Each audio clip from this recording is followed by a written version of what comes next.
আসসালামু আলাইকুম ওয়া রাহমাতুল্লাহি ওয়া বারাকাতুহু।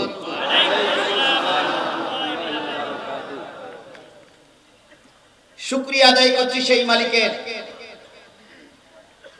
যে মালিক অনেক দিন পরে এই মিলন মেলা তৈরি করে সেই মিলন মেলায় কোরআনের অনুসারীদের সামনে আমার মতন একজন নগণ্য ব্যক্তিকে দিয়ে একটা কথা বলার জন্য কবুল করলেন, আর আপনাদেরকে জান্নাতের বাগানে আসার সুযোগ দান করলেন যে মালিক, আমরা সে মালিকের শুকরিয়া আদায় করছি। সকলে মিলে বলছি আলহামদুলিল্লাহ। আর একটু জোরে বলুন তো আলহামদুলিল্লাহ। আল্লাহর শুকরিয়া আদায় করলে খুশি হয় কে? আর আলহামদুলিল্লাহ এই শব্দটা মেনে নিতে পারে না, গ্রহণ করতে পারে না, তিনি কে? শয়তান। শয়তানকে এই মজলিসে আছে বলে মনে হয়? আছে? এটা কি সত্যি কথা? তো সেই শয়তানের হাত উঁচু করে একটু দেখাই দেন তো হুজুর, এই সেই মাল। কারণ শয়তানের তো দীর্ঘদিন আমরা খুঁজতেছি, কোন জায়গায় দেখা যায় না। আপনারা বলতেছেন এখানে আছে, হ্যাঁ দেখা যাবে না? এখানেও দেখা যাবে। শয়তান সব জায়গায় থাকে। আচ্ছা বলুন তো, মসজিদে কি শয়তান থাকে? থাকে? যদি নাই থাকে তো জুতো চুরি করে কারা? মসজিদেও শয়তান থাকে, এখানেও শয়তান। এখন ডাইরেক্ট যদি কাউকে বলেন আপনি শয়তান, তাহলে রেগে মেগে যাবে।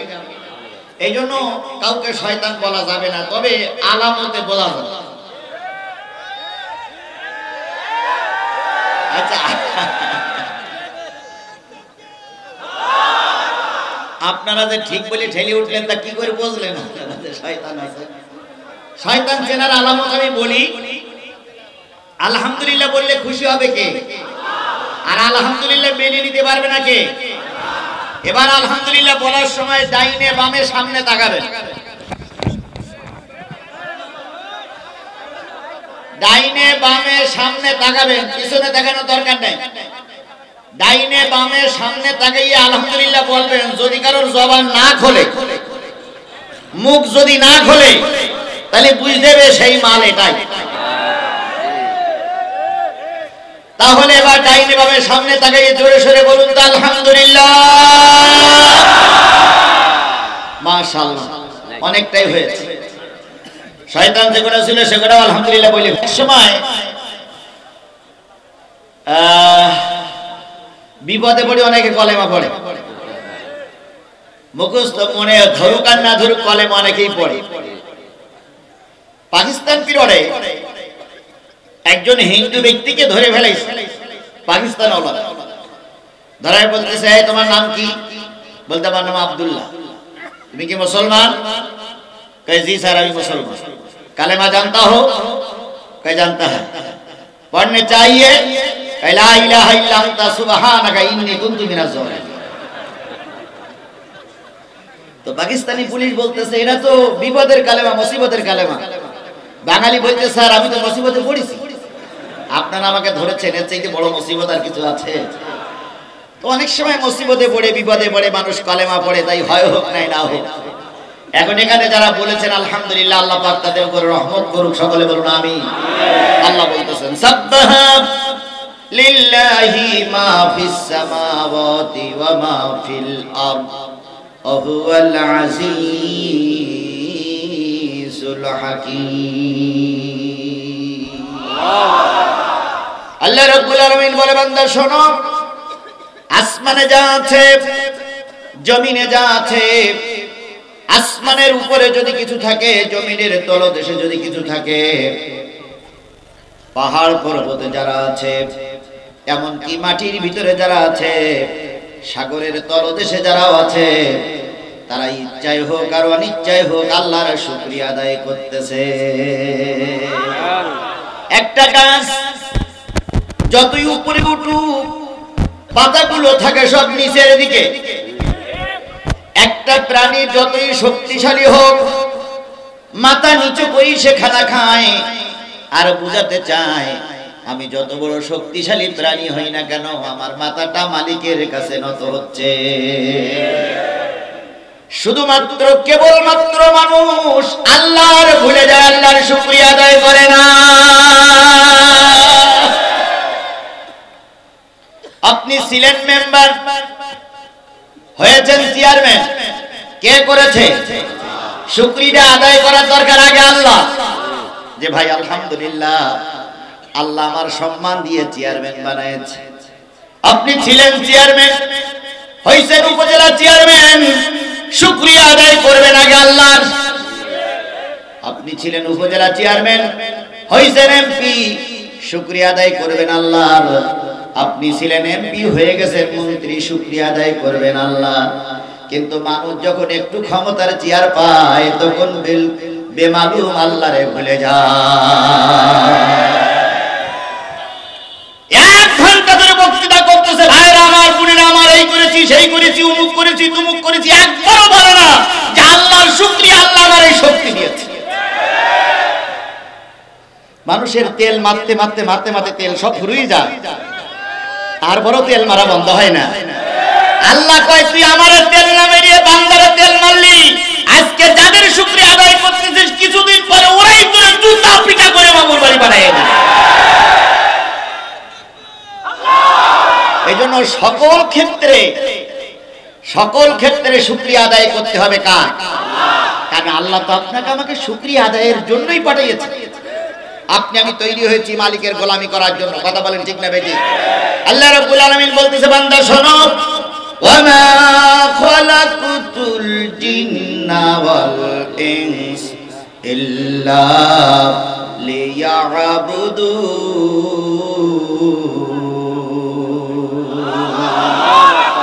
আমি মানুষ আর জিনকে শুধুমাত্র কেবলমাত্র আমারই গোলামি করার জন্য তৈরি করেছি। কার গোলামি করতে হবে? কোন জায়গায়? জোরে বলেন না কোন জায়গায়? মসজিদে যে আল্লাহ, মাদ্রাসায় যে আল্লাহ, ইউনিয়ন পরিষদে যে আল্লাহ, থানায় সেই আল্লাহ, উপজেলা চেয়ারম্যানে সেই আল্লাহ, জাতীয় সংসদে সেই একই আল্লাহ।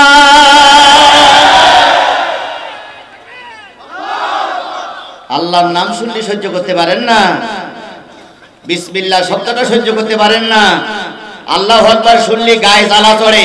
আল্লাহ দুনিয়া থেকে বেরিয়ে যান। আপনার মতন বেয়াদব লোকের আল্লাহ দুনিয়া থাকার কোনো অধিকার নেই। বেরিয়ে যান আল্লাহ দুনিয়া থেকে। নারায়ে তাকবীর শব্দ শুনলে পিত্তি গরম হয়, কিছু লোকের রক্ত পায়খানা হয়। নারায়ে তাকবীর কোন মানুষের বানানো শব্দ নয়, আল্লাহর দেওয়া শব্দ। নারায়ে তাকবীর, আল্লাহু আকবার চেয়ে উচ্চ আওয়াজ আর পৃথিবীতে কিছু হতে পারে না। যারা আল্লাহু আকবার নারায়ে তাকবীর সহ্য করতে পারে না, নিঃসন্দেহে ওদের জন্মের সমস্যা আছে, রক্তের ঝামেলা বলে আল্লাহু আকবার সহ্য করতে পারে।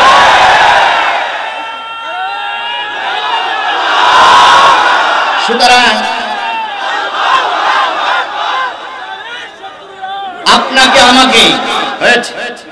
আপনাকে আমাকে তৈরি করা হলো কার গোলামি করার জন্য? ইচ্ছায় হোক আর অনিচ্ছায় হোক গোলামি করবেন কার? আল্লাহ রাব্বুল আলামিন নিজেই বলেছেন, লাইন শাকারতুম লাযিদান্নাকুম, তোমরা আমার নিয়ামতের শুকরিয়া আদায় করো, নিয়ামত বেড়ে যাবে।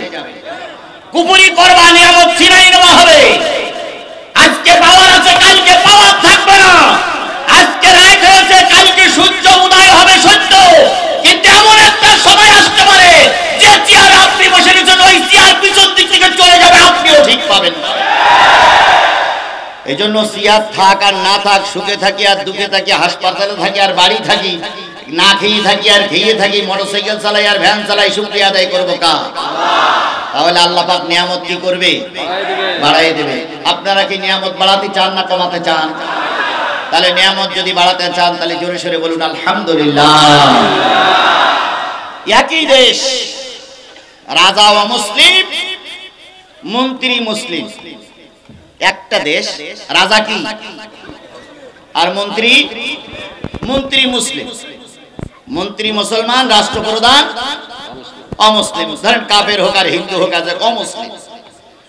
তো এখন দুইজন সফরে বাইরে, কিছু দূর যাওয়ার পরে রাজা একটু আগে গেছে, যে রাজার একটা ইটির সঙ্গে হুচট লেগে নখ উল্টে গেছে। তো নখ উল্টে যাওয়ার পরে রাজা পিছন দিকে দেখতেছে, মন্ত্রী তাড়াতাড়ি। কি হয়েছে স্যার? নখ একখান উল্টে গেছে গা। তো মন্ত্রী যেয়ে নখ উল্টানো দেখে বলতেছে, রাজা মশাই আলহামদুলিল্লাহ, আল্লাহ যা করে ভালোর জন্যই করে। এখন রাজার নখ উল্টে গেছে আর মন্ত্রী যদি বলে আলহামদুলিল্লাহ, তাহলে এটা কি ভালো লক্ষণ না খারাপ লক্ষণ? রাজা বলতেছে, আমার নখ উল্টে গেছে, তুই না ব্যান্ডেজ করবি, তুই না সেবা শুশ্রূষা করবি, তা না করে তুই আল্লাহ আলহামদুলিল্লাহ বলতেছি, তোরে শেষই কর। কিছু দূর যাওয়ার পরে রাজার খেয়াল হয়েছে যে মন্ত্রী আর বাড়ি নিয়ে যাওয়া যাবে না, কারণ মন্ত্রী হলো মুসলমান। একটা কুয়ার ভিতরে বলতেছে, দেখো তো মন্ত্রী পানি পাওয়া যায় কিনা। এখন মন্ত্রী আল্লাহর পরে ভরসা করে কুয়ার দিকেও কি মেরেছে। রাজা যেহেতু জালেম, রাজা যেহেতু কাফের, ওদিক থেকে পিছন দিক থেকে ঢাকা মেরেও ভিতরে ফেলাই দিয়েছে। তো মন্ত্রী যখন ভিতরে যাচ্ছে তখনও বলতেছে আলহামদুলিল্লাহ। রাজা বলতেছে, দেখি তোর আলহামদুলিল্লাহ কতটুকু তোর ঠেকায়। হুজুররা কিছু নেই, হুজুরদের গালাগালি শুনতে শুনতে একেবারে দেয়ালের গায়ে পিঠ ঠেকে গেছে। কিন্তু ওই হুজুরদের দোয়া নিয়েই কিন্তু আপনার শেষ বিদায় নিতে হবে। ওই হুজুররা জানাজা করে দিলেই তারপর আপনার শেষ কবরে যাওয়া লাগবে। কোন নরেন্দ্র বাবু কাকা বাবু কিন্তু জানা যায় সেই মেমতি করে না। তো জাস্তার বলতেছে আলহামদুলিল্লাহ। রাজা বলতে, দেখি তোর আলহামদুলিল্লাহ কি করে ঠেকা। মন্ত্রীরে মেরে রাজা নতুন এক দেশের সীমানায় চলে গেছে।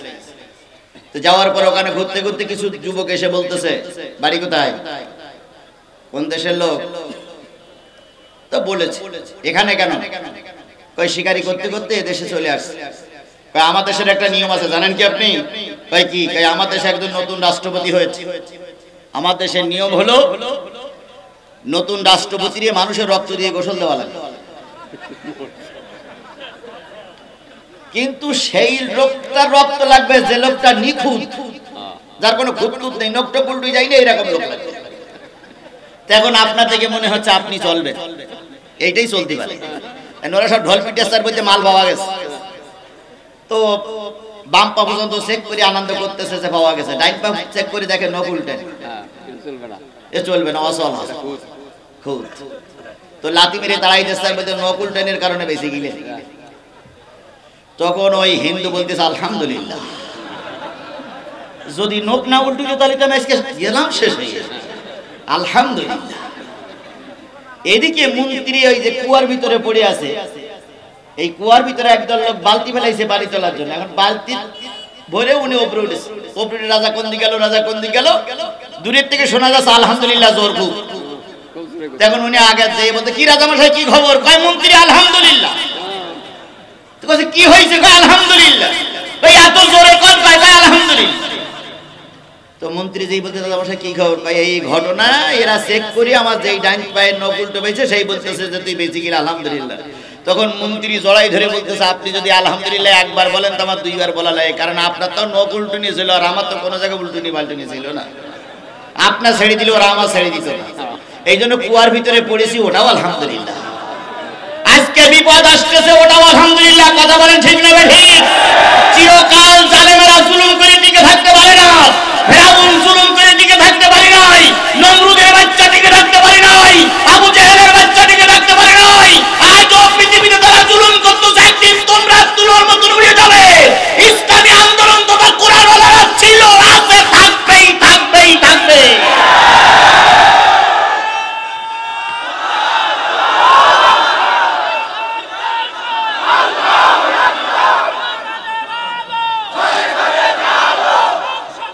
সুতরাং সকল ক্ষেত্রে শুকরিয়া আদায় করব কার?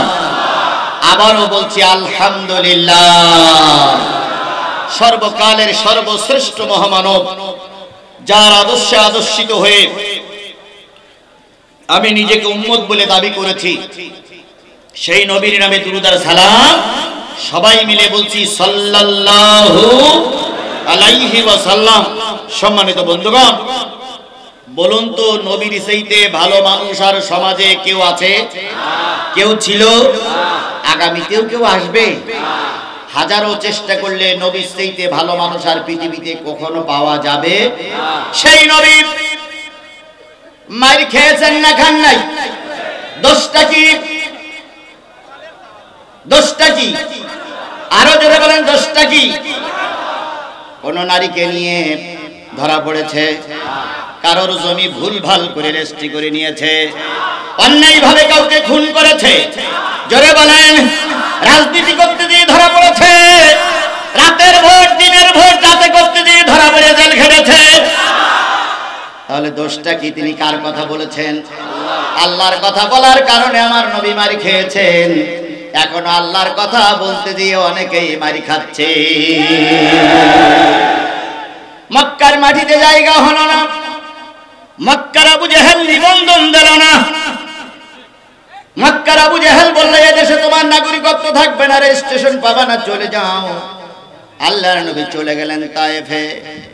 মনে মনে ভাবতেছিলেন তায়েফের মাটিতে একটু ধর্মের কাজ করবেন, কিন্তু তায়েফে পৌঁছানোর আগেই মক্কার কাফেরেরা তায়েফে সংবাদ পাঠিয়ে দিল, আমার দেশের একজন পথভ্রান্ত মানুষ, পথিক মানুষ, পাগল মানুষ, ভ্রান্ত মানুষ তোমার দেশে যাচ্ছে কালেমার দাওয়াত নিয়ে। যদি তুমি মেরে দিতে পারো মক্কার সরকার তোমাকে পুরস্কার দেবে, আর বন্দী করে রাখতে পারলেও মক্কার সরকার পুরস্কার দেবে। দুটো অবজেকশন, দুটো সাইড তোমার বলে দিলাম, যেটা ভালো হয় সেটা করিও।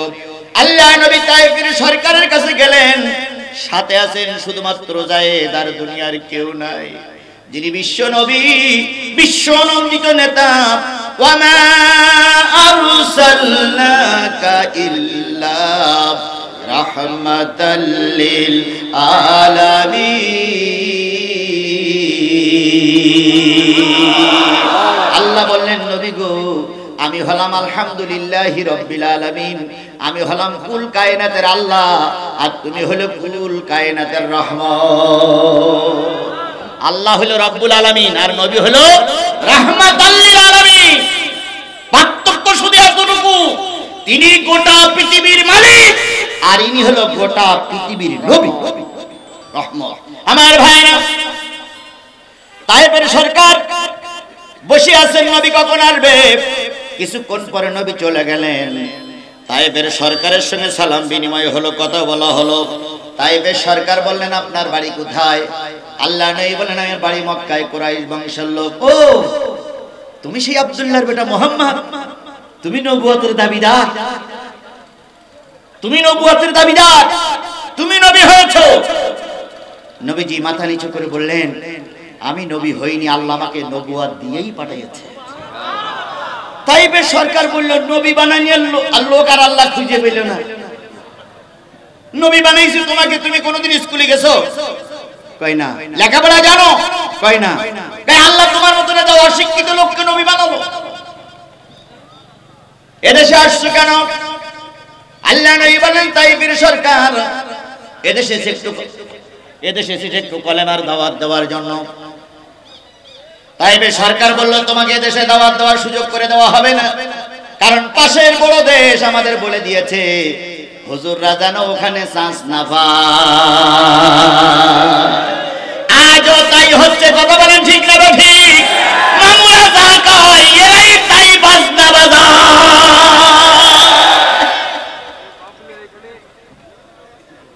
নিজেদের কোনো মুরুদ নেই, কে কি বললো তাই নিয়ে ব্যস্ত। আমার ভাইরা, তাইফ সরকার বলল, এদেশ থেকে বেরিয়ে যাও। নবী বললেন, তাইফের সরকার, আমাকে তুমি যদি দেশে জায়গা না দাও দুঃখ নাই, কিন্তু মক্কার সরকারের হাতে আমাকে তুলে দিও না। তাইফের সরকার বলল, তুমি আমার রাজ দরবার থেকে বেরিয়ে যাও। আল্লাহ নবী রাজ দরবার থেকে বেরিয়ে একা একা চলতেছিলেন, সাথে আছে যায়েদ। তাইফের সরকার যুবকদের লেলিয়ে দিল, মুহাম্মদকে মারতে পারলেই পুরস্কার পাবে। তাইফের যুবকেরা রাসূলের পিছনে ছুটল, কারোর হাতে পাথর, কারোর হাতে লাঠি, কারোর হাতে তরবারি, কারোর হাতে যা যা ছিল তাই নিয়ে ময়দানে নামলো। রাসূলকে মারে নবী একা। কখনো কখনো রাসূল ভুট হয়ে পড়ে যায়, চিত হয়ে পড়ে যায়। তাইফের যুবকেরা আবার সোজা করে দাঁড় করাই দেয়। রক্তাক্ত নবী আবার চলতে থাকে, আবার পড়ে যায়, আবার মারে, আবার পড়ে যায়, আবার মারে। এভাবে করতে করতে তায়েফের ময়দানে আবার নবী 3টা জায়গায় পড়েছিল, 3টা জায়গায় রক্তক্ষরণ হয়েছে, রক্ত ঝরেছে। অবশেষে নবীজি যায়েদকে বললেন, যায়েদ পিছনে সরে যাও। যায়েদ বললেন, ইয়া রাসূলুল্লাহ, আপনাকে বিপদে ফেলায় আমি একা একা ময়দান ছেড়ে চলে যাব না, কারণ আপনি নিজেই বলেছেন লা ইউমিনু আহাদুকুম হাত্তা কুনা হাব্বা ইলাইহি মিন ওয়ালিদিহি ওয়া ওয়ালাদিহি ওয়ান নাসি আজমাইন। ততক্ষণ পর্যন্ত কেউ মুমিন হতে পারে না যতক্ষণ পিতামাতা, ভাই বোন, আত্মীয় স্বজন, পাড়া প্রতিবেশী, ছেলে মেয়ে, বাচ্চার চাইতে নবীরে বেশি ভালোবাসা না যায়। সেই নবীর ভালোবাসা কি আমাদের ভিতরে আছে? আছে, আছে। বিশ্বাস হয় না আমার। কি করে বিশ্বাস হবে? আপনি একটা দল করেন, দলের যে নেতা আছে সেই নেতার জন্ম মৃত্যু বার্ষিকী পালন করার জন্য এত নাচানাচি করে, 70 ডেক 80 ডেক খিচুড়ি কোরমালে পোলাও করে খাওয়ান মানুষের, এত মাইক বাজে, এত কিছু করে, আর আল্লাহর নবীর জন্মদিন মৃত্যুদিন কোন দিন চলে যায়, আল্লাহর নবী কোন দিনে তায়েফে মার খেয়েছে, আল্লাহর নবীর আনা কোরআনের একটা সূরা আপনি জানেন না, আপনি নিশ্চয়ই নবীর উম্মত না। যে নেতার জন্মদিন মৃত্যুদিন পালন করতেছেন নিশ্চয়ই ওই নেতার উম্মত আপনি।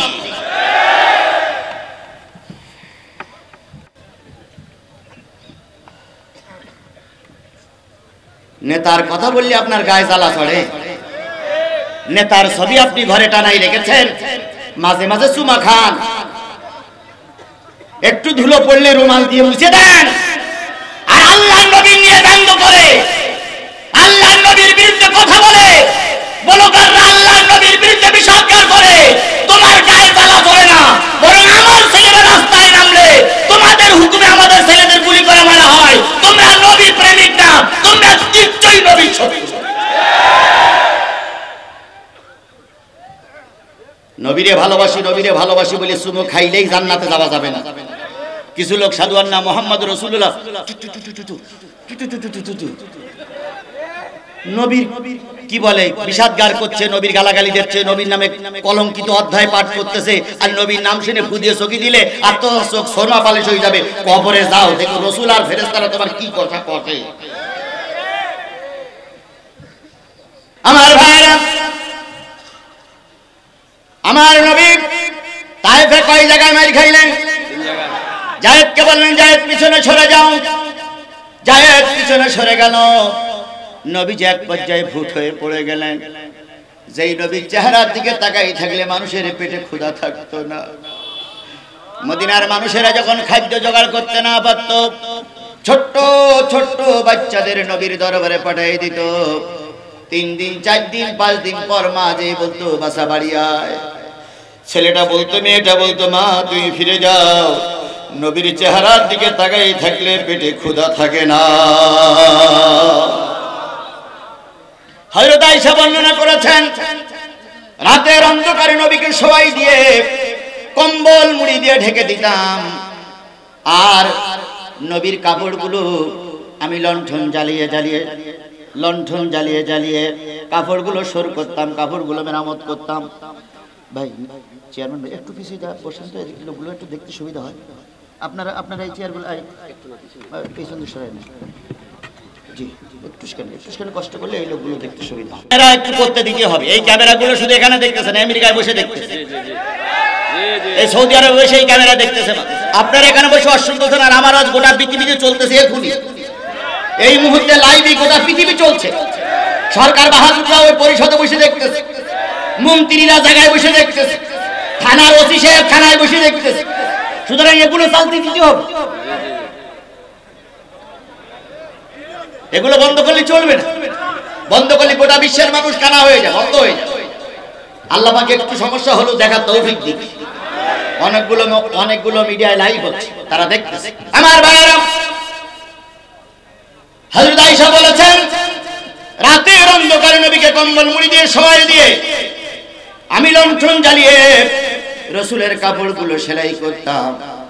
কিছুক্ষণ পরে লণ্ঠনের তেল ফুরায় গেছে, হাতের সুচটা পড়ে গেছে।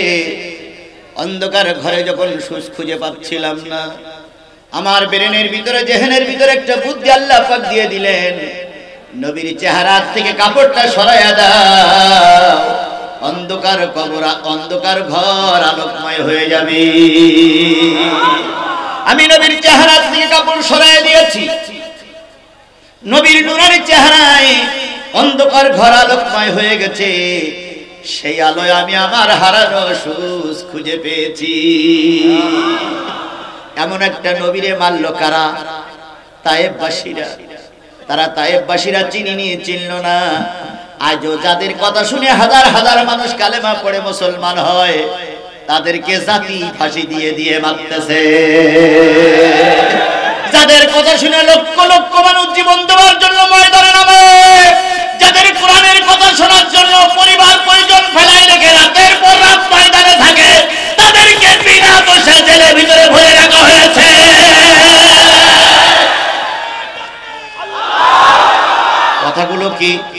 কথাগুলো কি আমি বানাই বলতেছি না, সঠিক কথা। আরো জোরে বলুন, কথাগুলো বানানো না, সঠিক কথা। আমার ভাইরা, আল্লাহ নবী 3 জায়গায় মার খেলেন। এক পর্যায়ে নবীজি বেহুশ হয়ে পড়ে গেলেন। কাফেরেরা পিছন দিক থেকে পাথর মারল। পাথরের স্তূপ এত হলো যে নবীর কোনো চেহারা আকার ইঙ্গিত দেখা যাচ্ছিল না। নবীর কিছুই দেখা যায় না, নবী পাথরের তলদেশে পড়ে গেছে। তায়েফের যুবকেরা নবীজির ওই পাথরের পরে দাঁড়িয়ে ব্যঙ্গ করতে লাগলো, লাফালাফি করতে লাগলো, আর বলল, কুতিলা মুহাম্মদ, কুতিলা মুহাম্মদ, কুতিলা মুহাম্মদ, মুহাম্মদ মারা গেছে। মুহাম্মাদের লাশের পরে যারা নাচানাচি করেছিল, সেই জাতি পৃথিবীতে এখনো আছে না? না, মুহাম্মাদের আনা কোরআন যেই হাফেজের হৃদয়ের ভিতরে থাকে, ওই হাফেজকে সাপের মতন পিটাইয়ে পিটাইয়ে রাজপথে মেরে যারা ওদের পরে নৃত্য করেছে, নিঃসন্দেহ ওরা কাফেরের জন্ম, নিঃসন্দেহ আবু জেহেলের চামচা।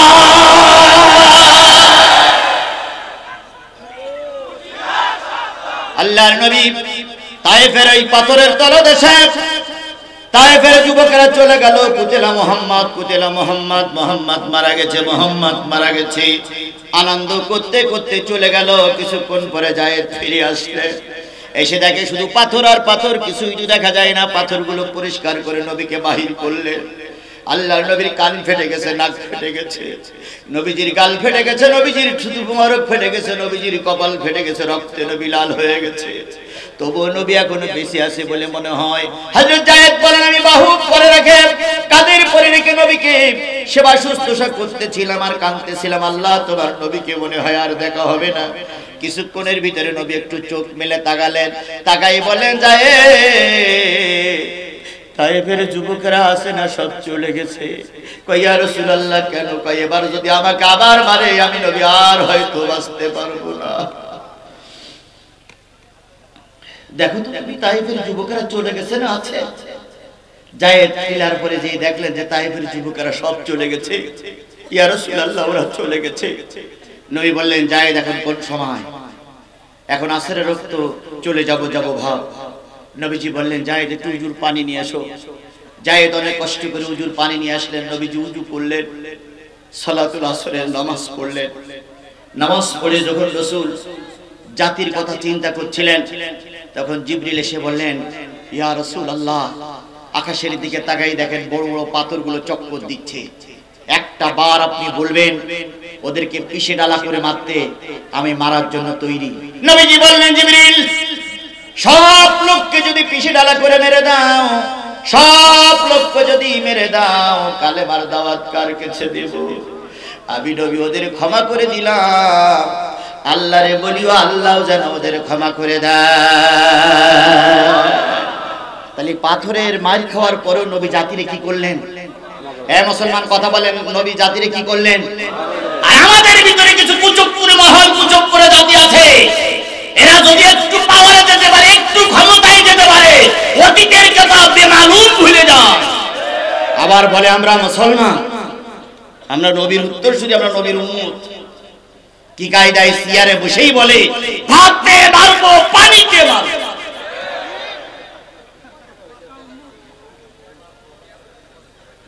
ক্ষমার চাইতে বড় আদর্শ পৃথিবীতে আর কিচ্ছু নাই। কথা বলেন ঠিক না ঠিক? যে ক্ষমা করতে পারে না সে আল্লাহর বান্দা না। অথচ আজকে আমার সমাজে সবচেয়ে বড় সমস্যা হচ্ছে কেউ কাউকে ক্ষমা করতে পারে না, কেউ কাউকে সহ্য করতে পারে না। যে যখন চেয়ারে বসে সে মনে করে আমি যতক্ষণ বেঁচে আছি চেয়ার ছাড়া যাই। তাহলে যে নবী এত অত্যাচারের পরেও মানুষকে ক্ষমা করে দিয়েছিলেন সেই নবীর নামে দুরূদ আর সালাম সকলে মিলে বলছি সাল্লাল্লাহু। রাসূল আমার ভালোবাসা, রাসূল আমার আলো আশা, রাসূল আমার প্রেম বিরহের মূল আলোচনা, রাসূল আমার কাজে কর্মের অনুপ্রেরণা, রাসূল আমার ভালোবাসা। নেতার মতন নেতা আমি পাই না যখন খুঁজে, কান্দি এবং কান্দি শুধু এই দুটি চোখ বুজে, তখন তোমার বদর উহুদ যোগায় মন্ত্রণা,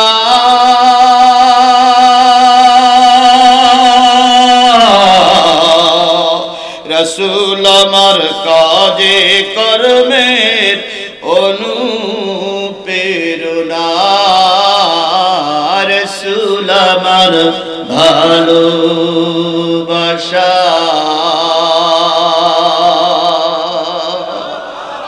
সেই নবীর নামে আবারও দুরূদ আর সালাম সকলে মিলে বলছি সাল্লাল্লাহু আলাইহি ওয়াসাল্লাম। বন্ধুগণ, অনেক দিন পর শিবগঞ্জের মাটিতে আসা হয়েছে। আমরা আসতে চাই কিন্তু কিছু লোকের কারণে আমরা আসতে পারি না। বাঘ যেমন আসলে কিছু লোক ভয় পায়, আজিজুল ইসলাম জিহাদের নাম শুনলে কিছু লোক ভয় পায়। নেতারা মঞ্চে বসে আছেন, ইতিমধ্যে 50 মিনিট আমার আলোচনা হয়ে গেছে। আমি আস্তে আস্তে শুনছিলাম, নেতারা বলতেছিল রাজনীতির কোনো কথা হবে না, তারপরে রাষ্ট্রদ্রোহী কোনো কথা হবে না। আমি 50 মিনিট কথা বলেছি, কোন জায়গায় রাষ্ট্রের বিরুদ্ধে কথা বললাম? তাহলে আমার কি আপনি ভয় পান কেন? আমি এমন কি বাঘটা ভাল্লুক আপনি সেইভাবে? কিছু লোক কয় এই লোক আসলে সমাজ উলট পালট হয়ে যাবে। আমি ওয়াজ করি কয় ঘন্টা? 2 ঘন্টারও কম সময় ওয়াজ করি। ওয়াজ 2 ঘন্টা করে যদি এই শিবগঞ্জ উলট পালট হয়ে যায়, আপনি 50 বছরের নেতা 50টা বছর কি ঘোড়ার ঘাস কেটে বেড়াইছেন আপনি? আমি 2 ঘন্টা ওয়াজ করলে যদি সমাজ পরিবর্তন হয়ে যায়, আপনি 50টা বছর কি করলেন? তাহলে নিশ্চয়ই 50 বছর চুরি করেছেন, ডাকাত করেছেন, খুন করেছেন, বেড়া ঠেলেছেন, পরের মেয়ে নষ্ট করেছেন, পরের মাল নিজের ভিতরে ঢুকাইছেন। এই জন্য আপনার দেহের ভিতরে তো ভয় লাগে, ভয় লাগে, ভয় লাগে, ভয় লাগে।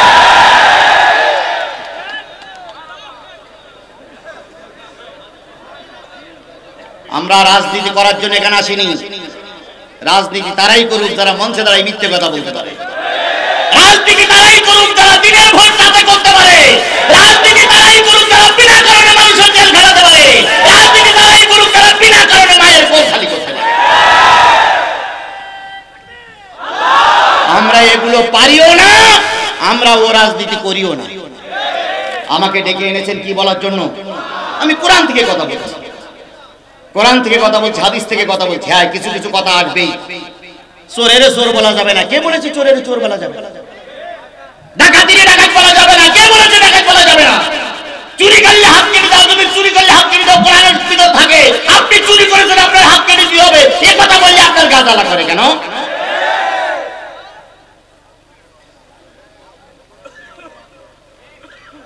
যদি মনে করেন যে কোরআনের কথা বলা যাবে না, কোরআন বাজেয়াপ্ত করে দেন। বাংলাদেশ জামাত ইসলামের নিবন্ধন বাতিল করে দিয়েছেন, এটা কোরআনও বাতিল করে দেন। ঝামেলা মিটে না। কোরআনের আইন আছে, কোরআনের নিবন্ধন আছে, কোরআন বলার পরিবেশ আছে। আমি কোরআন বলতে পারবো না কেন? আপনি বাংলাদেশের নাগরিক আর আমি দেশের নাগরিক নই?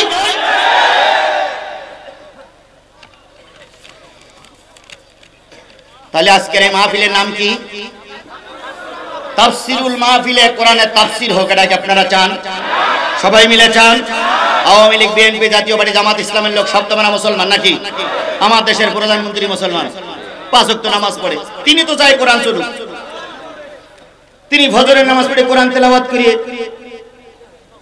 সমাজের কাজ করার জন্য বাহির হয়, আর আপনি ঘরে বসে বসে আইন করে কোরআনের মাহফিল বন্ধ করে দেন। আপনি তো প্রধানমন্ত্রীর লোক না, আপনি তো শয়তানের লোক। প্রধানমন্ত্রী কোরআনের পক্ষে, আপনি বন্ধ করেন কেন? তাহলে বোঝা গেল আমাদের প্রধানমন্ত্রীও কোরআনের পক্ষে। আজকের মাহফিলে কোরআনের মাহফিল, কথা বলেন ঠিক না বেঠিক? কোরআনের মাহফিলে কোরআনের কথা হবে, থাকবেন তো আপনারা? কারা কারা থাকবেন না তারা হাত তোলেন।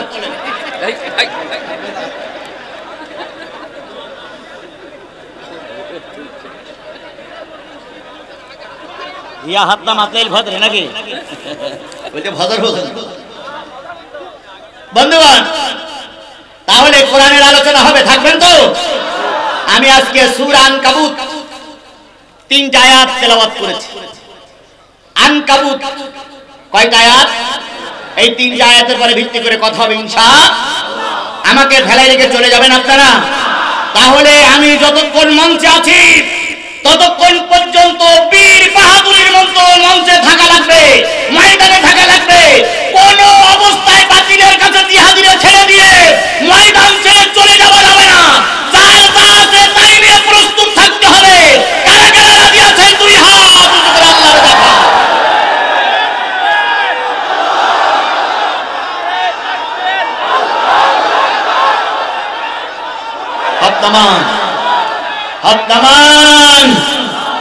আল্লাহু আকবার।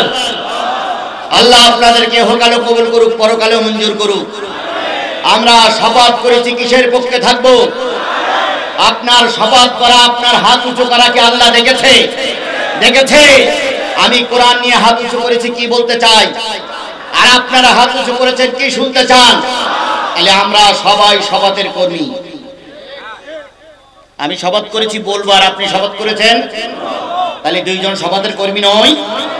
আমি যদি না বলি চলে যাই তাহলে আমি মুনাফিক, আর আপনি যদি আমার মোনাজাতের আগে চলে যান আপনিও মুনাফিক নম্বর 1।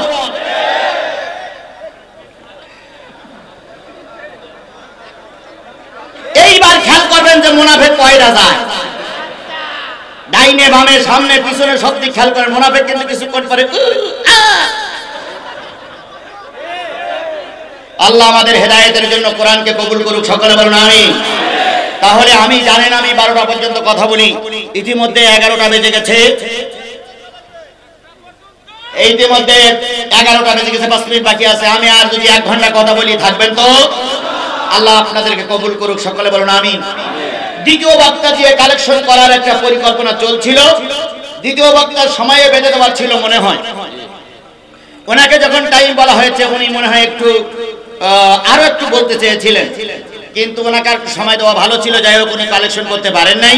এই যে বিশাল মাহফিলে 2 লক্ষ টাকা খরচ হয়েছে, এই 2 লক্ষ টাকা যদি এই আজকের যিনি নমিনেশন পেয়েছেন, মানিক ভাই নাকি রাজানা পেয়েছেন নমিনেশন শুনলাম, তৌহিদুর রহমান মানিক ভাই, মানিক ভাই যদি অন্য কোনো জায়গায় টাকা না দিয়ে 2 লাখ টাকা দিয়ে দিত রে ভাই, তাহলে অন্তত আমাদের মাহফিলে কারো কাছে হাত পাতা লাগতো না। এখন মানিক ভাই যারা লোক আছেন তাদের কাছে বলি যে ভাই 2 লাখ টাকা দিয়ে দেন, আমরা লোকের কাছে ভিক্ষে করবো। কি আপনারা কি আমার সঙ্গে একমত? আচ্ছা, দরকার নাই 2 ইউনিয়নের চেয়ারম্যান 50,000 দেখ, আর মানিক ভাই 1 লাখ কমাই নিয়ে আসলাম। তাহলে এই 2 লাখ দিলে আর কালেকশন করা লাগবে? এখন ওনারা যদি না দেয় তাহলে মাহফিল কর্তৃপক্ষ মাইক ভাড়া করেছে, এই যে ডেকোরেশন করেছে, সামিয়ানা করেছে, আপনাদেরকে বসার ব্যবস্থা করেছে। আগামীকাল সকালবেলা মাইকওয়ালারা আসবে, ডেকোরেশনওয়ালারা আসবে, তারপরে অনেক কিছু লোক আসে বলবে টাকা দাও, যদি না দিতে পারে আগামী বছর এখানে আর কোরআনের মাহফিল হবে না। এই জন্য কোরআনের মাহফিলটা চালু থাকে। এটাকে আপনারা চান? সবাই মিলে চান? যদি চান তাহলে আমার ছোট্ট দাবি, সব মাহফিলে করি বাবার জন্য 10টা টাকা, মার জন্য 10টা টাকা, 20টা টাকাই কোরআনের মাহফিলে দিতে হবে। কমপক্ষে 20টা টাকা দিতে হবে। নেতাদের আমি যাচ্ছি, নেতাদের কাছে যাচ্ছি, নেতাদের কাছ থেকে আমি বলবো যে ওনারা কি দেন, কিন্তু তার আগে আমি আপনাদের কাছে চাচ্ছি যে 10 টাকা 20টা টাকা দিতে হবে। রাজি আছেন? কার কাছে 20 টাকা আছে একটু হাত তোলেন তো, কার কাছে 20 টাকা আছে?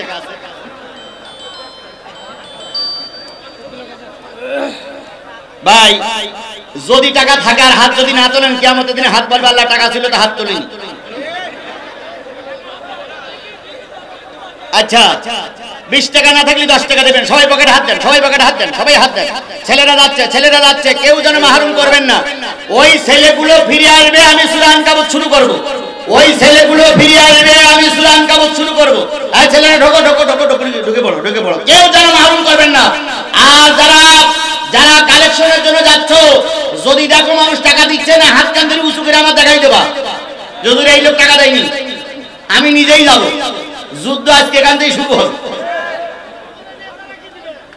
মঞ্চে যারা আছেন আপনারা সবাই চেয়ারম্যান, যেহেতু আপনারা চেয়ারে বসে আছেন চেয়ারম্যান, ওনারা যদি 20 টাকা দেয় আপনাদের কমপক্ষে 200 টাকা দেওয়া লাগবে। 200 100 নিয়েন না, কমপক্ষে 200, চেয়ারম্যানেরা 200, আর প্রকৃত চেয়ারম্যানেরা 50,000, আর এমপি সাহেবের লোক হলে 1 লাখ।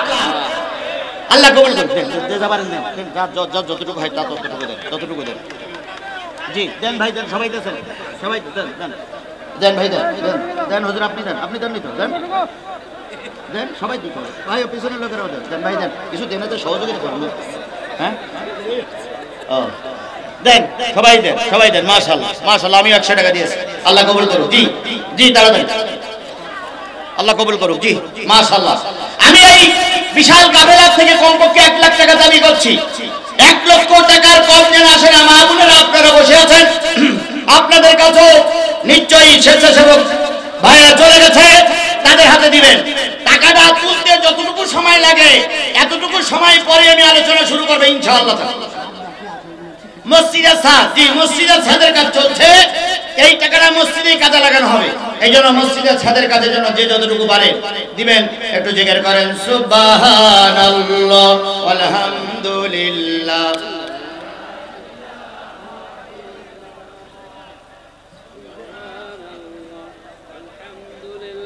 আসতেন আল্লাহু আকবার। আরেকটা ভাই যদি আসতেন 2 লক্ষ, আরেকটা লক্ষ টাকা নিয়ে মসজিদের ছাদটা কমপ্লিট হয়ে যেত। এই জন্য আমরা নিরাশ হইনি। 10,000, 20,000, 50,000, 1 লাখ 50,000 যদি কেউ দিতে চান, নতুন ভাবে আর কোনো কালেকশন হবে না। এর ভিতরে আপনি নামটা বলে দিবেন, আমরা মোনাজাতের আগেই তার নামটা বলে দোয়া করে দেব ইনশাআল্লাহ। জোরে একটা তাকবীর দিয়ে আমরা আলোচনা শুরু করি। লিল্লাহি তাকবীর, আরো জোরে নারায়ে তাকবীর। আল কোরআনের আলো, আল হাদিসের আলো, তোমার নেতা আমার নেতা, দুনিয়ার মুসলিম, লিল্লাহি তাকবীর। কোন সূরা? আনকাবুত একটা কোরআন শরীফের সূরা। আনকাবুত শব্দের অর্থ কি? মাকড়াসার জাল বনে। মাকড়াসা যখন খুশি তখন জাল বনে, যেখানে খুশি সেখানে জাল বনে। মাকড়াসার জালটা দুর্বল, কিন্তু তাদের বুদ্ধি অনেক বেশি। ওই দুর্বল জাল নিয়ে মনে করে অনেক কিছু ধরবো, একটু বাতাস আসলেই মাকড়াসার জালটা যেমন সব শেষ হয়ে যায়। কাফের মুশরিক বেদিন জালেমেরা মনে করে অনেক কিছু করব, একটু বাতাস আসলেই মাকড়াসার জালের মতন সব উড়ে যাবে। الذين آمنوا يقاتلون في سبيل الله والذين كفروا يقاتلون في سبيل الطاغوت فقاتلوا أولياء الشيطان إن كيد الشيطان كان ضعيفا। জেনে নিও শয়তানের দলেরা সব সময় দুর্বল। আজকে মনে হচ্ছে শয়তানের দলেরা অনেক কিছু করতে যাবে আর কিছু করে ফেলবে। না রে ভাই না, ফেরাউন অনেক বছর রাজত্ব করেছিল, ফেরাউন গেছে না আছে? ফেরাউনের দরবারে মুসা চাইছিল আমার নিবন্ধন দাও। মুসা ফেরাউনের কাছে বলিল নিবন্ধন দাও। নিবন্ধন মানে রেজিস্ট্রেশন করা। রেজিস্ট্রেশন বোঝেন? ছেলেপিলেরা 9 উঠে কি করতে হয়? রেজিস্ট্রেশন করতে হয় পরীক্ষা দেওয়ার জন্য। এই নিবন্ধন মানে এটা অনুমতি বাবা। আমরা জন্ম নিবন্ধন করি না? জন্ম নিবন্ধন মানে জন্ম সনদটা ওখানে দিয়ে এটা রেজিস্ট্রি করি, এর নাম হইল নিবন্ধন। এখন রাজনীতি করতে গেলে একটা নিবন্ধন লাগবে, চলাফেরা করতে গেলে একটা নিবন্ধন লাগবে। ফেরাউনের দরবারে মুসা বলেছিল ফেরাউন আমাকে একটা নিবন্ধন দাও যাতে করে সমাজে মাথা উঁচু করে কথা বলতে পারি। ফেরাউন বলেছিল তুমি হুজুরির দল, আল্লাহর দল, ফেরাউনের দরবারে তোমার নিবন্ধন হবে না। নমরুদের দরবারে ইব্রাহিম খলিলুল্লাহ জাতির আব্বা নিবন্ধন চেয়েছিল, নমরুদ নিবন্ধন দেয় নাই। আবু জাহেলের দরবারে নবী মুহাম্মদ নিবন্ধন চেয়েছিল, নিবন্ধন দেয় নাই। আজ নবীর উত্তরসূরিরা অনেকের কাছে নিবন্ধন চেয়ে নিবন্ধন পায় না। তোমাদের দুনিয়ার কোন আদালতে নিবন্ধন যদি নাও হয়, মালিকের দরবারে তোমাদের জন্য নিবন্ধন অপেক্ষা করতেছে। আর মালিকের দরবারে যদি ছাড় পেয়ে যাই, দুনিয়ার কোন মানুষের ছাড়ের আমাদের প্রয়োজন নাই। আল্লাহ বলতেছে মাকড়সার জালের মতন কাফেরের চক্রান্ত সব কি দুর্বল। আর তোমাদের সম্পর্কে বললেন ওয়ালা তাহিনু ওয়ালা তাহজানু ওয়া আনতুমুল আ'লাউনা ইন কুনতুম মুমিনিন। তোমাদের কোনো ভয় নাই, তোমাদের কোনো চিন্তা নাই, আমি আল্লাহ পাক তোমাদের বিজয় দেব যদি তোমরা মুমিন হতে পারো। যাদের হৃদয় আছে আল্লাহর ভয়, তারা কভু পথ ভুলে যায় না। যাদের হৃদয় আছে আল্লাহর ভয়, তারা কভু আল্লাহর প্রেম ছাড়া এই দুনিয়ায় কারো কাছে কোনো কিছু চায় না। রাতের আধারে যারা সিজদাতে রয়, দু চোখের আশ্রুতে নদী যেন বয়। ছলনার হাত ছানি যতই আসুক, ছলনার হাত ছানি যতই আসুক, পিছনে ফিরেও তাকায় না। যাদের হৃদয় আছে আল্লাহর ভয়, তারা কভু পথ ভুলে যায় না। আমার ভাইরা, যেদিন বলছিলাম সূরাটার নাম কি? আনকাবুত মানে মাকড়সা। সূরা আনকাবুত 20 নম্বর পারার 29 নম্বর সূরা, 69টা আয়াত, 7টি রুকু। মক্কায় অবতীর্ণ সূরা সমূহের ভিতরে একটা অন্যতম সূরা। এই 69টা আয়াতের ভিতর থেকে আমি তেলাওয়াত করেছি কয়টা আয়াত? 3টা আয়াত। আল্লাহ পাক বলতেছেন আলিফ লাম মিম আহাসিবান নাসু আইয়ুতরাকু আয়াকুলু আমান্না ওয়া হুম লা ইফতানুন।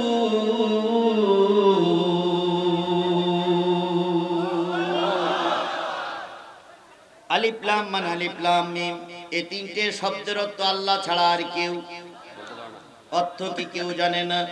নবীও জানতেন না, কোন সাহাবী আজমাইন জানতেন না, কোন মুফাসসির জানে না, আমিও জানলাম না। আহাসিবান নাসু, মানুষকে মনে করেছে, আইয়ুতরাকু এই কথা বলেই ধারণা করেছে, আয়াকুলু তারা বলবে আমান্না ওয়া হুম লা ইফতানুন, আমরা ঈমান এনেছি অথচ আল্লাহ তাদের কোনো পরীক্ষা করবে না। মানুষ কি ধারণা করেছে এই কথা বলে পার পেয়ে যাবে আমরা ঈমানদার, অথচ তাদের কি হবে না? পরীক্ষা হবে না। পরীক্ষা ছাড়া ভালো ছাত্র যেমন বোঝা যায় না, ঈমানদার না বেঈমান পরীক্ষা ছাড়া বোঝা যাবে না। আমাদের সমাজে কিছু লোক আছে, তারা বলে আমরা বুখারী, মুসলিম, সিয়াসিত্তা, আবু দাউদ, নেসাই, তিরমিজি সব পড়েছি, অথচ উনি ফুটপাতে গান গেয়ে টাকা আয় করে। আবার উনি আবার ঝুড়িতি করে কারেন্ট বিক্রি করে। ওনারা বলে আমরা কি ইসলাম কিছুই বুঝি না।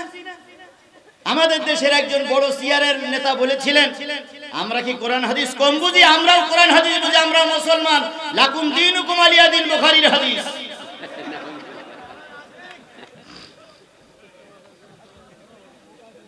ঈমানদার বললেই নাজাত পাওয়া যাবে না। ঈমানদার হতে গেলে অবশ্যই পরীক্ষা দেওয়া লাগবে। কথা বলেন ঠিক না বেটি? আয়াকুলু আমান্না ওয়া হুম লা ইফতানুন, তুমি ঈমানদার বলেছো অথচ পরীক্ষা হবে না, এটা হতে পারে না। এবার বলুন তো, ভালো ছাত্রের পরীক্ষা বেশি, ভালো ছাত্রের পরীক্ষা বেশি হয় না কম হয়? কি হয়? ইংরেজিতে কি মাস চলছে?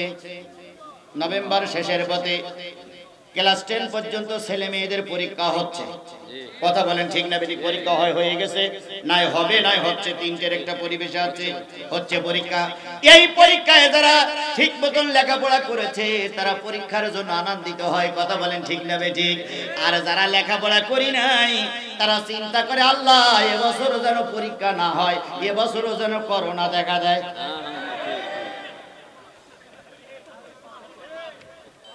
করোনা হলি অটো পাস, কি বলেন? যারা এক সময় আমার দেশে 153টা আসনে বিনা প্রতিদ্বন্দ্বিতায় পাস করে গিয়েছিল, তারা এখন দোয়া করতেছে আল্লাহ আমার বিপক্ষে যেন কেউ না দাঁড়ায়।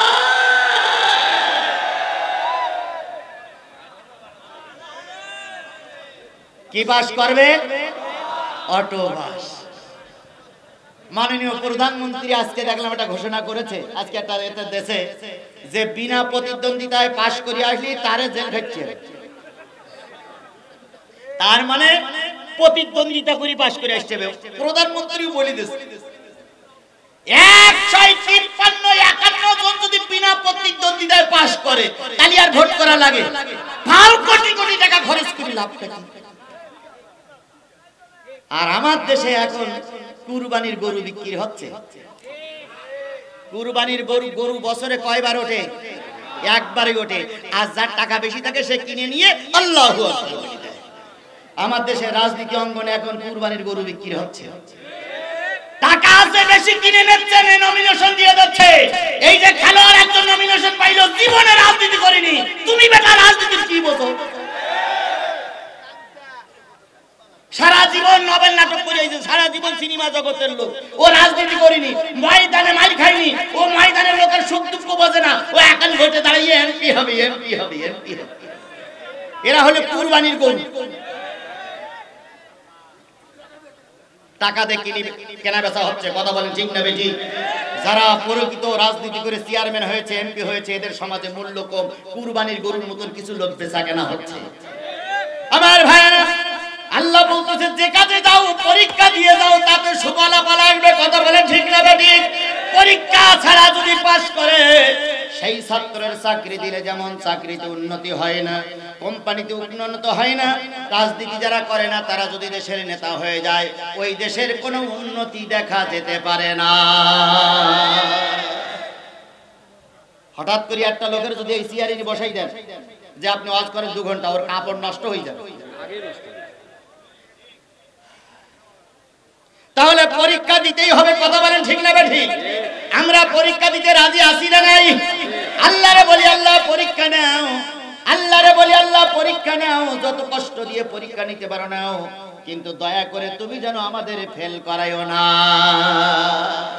এখন কি দিয়ে পরীক্ষা নেবে সেটা কোরআন শরীফে আছে না নাই? আল্লাহ বলতেছেন ওয়ালা নাবলুওয়ান্নাকুম বিশাইইম মিনাল খাউফি ওয়াল জুই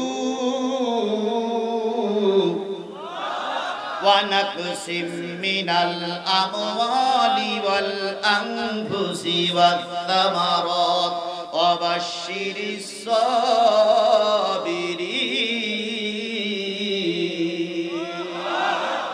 আমি অবশ্যই তোমাদের পরীক্ষা নেব ভয় দিয়ে। কি দিয়ে? আরো যারা বলেন কি দিয়ে? এই 3টা লোক উঠলো কেন?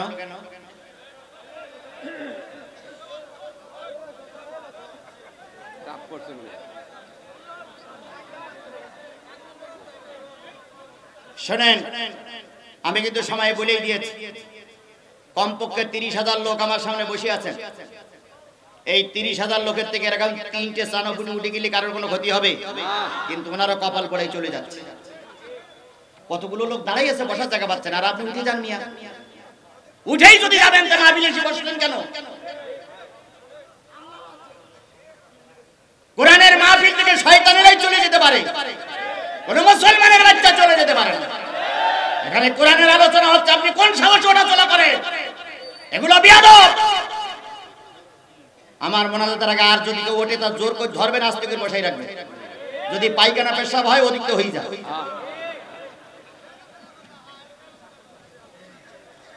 ফাজলামি করবেন, যাত্রা গানে যেই করবেন, সিনেমায় যেই করবেন, নেতার সমাবেশে চেয়ার ছোড়াছুড়ি করবেন, এটা নেতার সমাবেশ নয়, এটা যাত্রা গান নয়, এটা হিন্দুদের পুতুল পুজো নয়, এটা আল্লাহর কোরআনের মাহফিল। আল্লাহ পরীক্ষা নেবেন কি দিয়ে? আরো জোরে বলেন কি দিয়ে? ভাই দিয়ে। কিসের ভয়? কিসের ভয়? আল্লাহর ভয়। কার ভয়? আল্লাহর ভয় যাদের দিলে আছে তারা কখনো ভেঙে পড়ে না। এখন আল্লাহর ভয় কি আপনাদের দিলের ভিতরে আছে? আছে? বুকে হাত দিয়ে বলেন তো আছে? ভয় আছে? আছে? আমারও আছে। কিন্তু দেখেন সমস্যা কি, এখানে 30,000 লোক আমরা অশুদ্ধ, স্যার মহিলা যে কয় হাজার আল্লাহই ভালো জানে। মহিলা যদি 20,000 হয় তাহলে 50,000 লোক আমরা কোরআনের কথা শুনতেছি।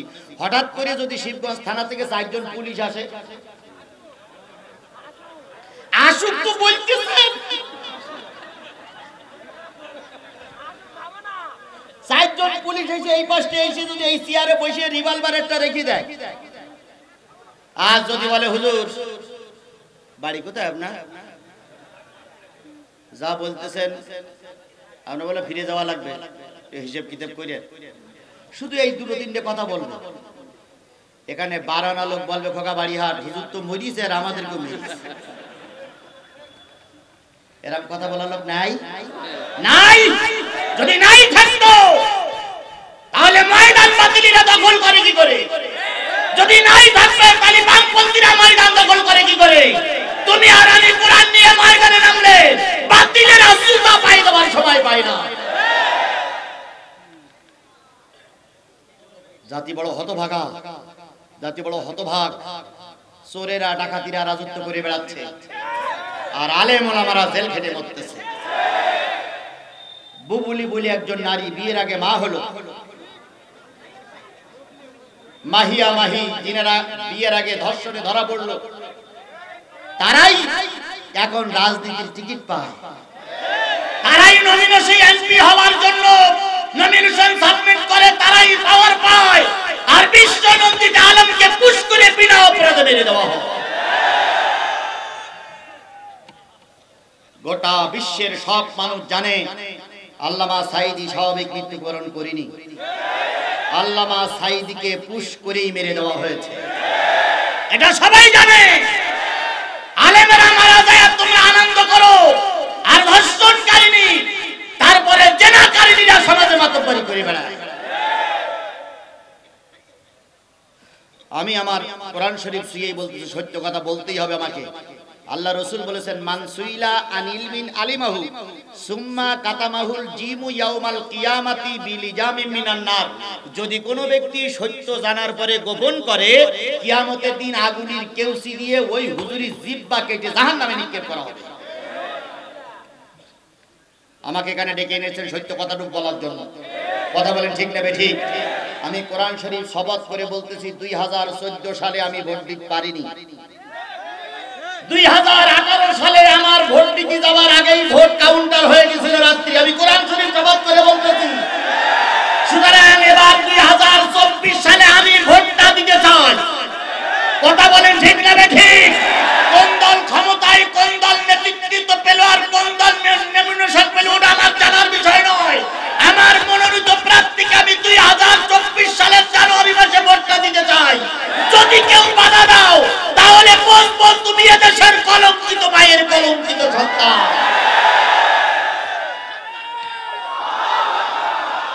আর এই কথা বললে যদি রাজনীতি হয়, শোনো বগুড়ার মুসলমান, এ কথা বললে যদি রাজনীতি হয়, আমাকে যে শাস্তি দাও দিবা, আমাকে হক কথা বলতেই হবে।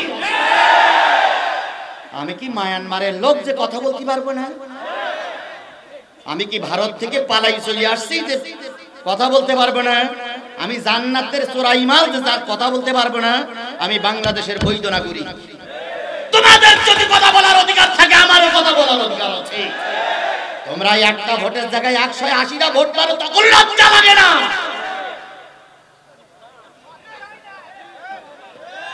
আর আমি কোরআনের কথাগুলো বললি তোমাদের এত কলিজায় জ্বালা চড়ে কেন?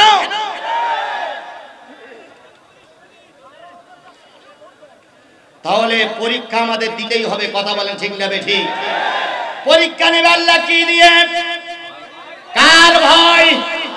আল্লাহর ভয় কার দিলে আছে না না আছে? এটা আল্লাহ পাক পরীক্ষা করে দেখবে। কথা বলেন ঠিক না বেঠিক? যারা আল্লাহর ভয় করে তাদের পরীক্ষা দেওয়া লেগেছে না লাগেনি? সবচেয়ে ভয়ের মানুষ ছিল নবীরা। নবীদের চাইতে ফার্স্ট ক্লাস ইমানদার আর পৃথিবীতে কেউ।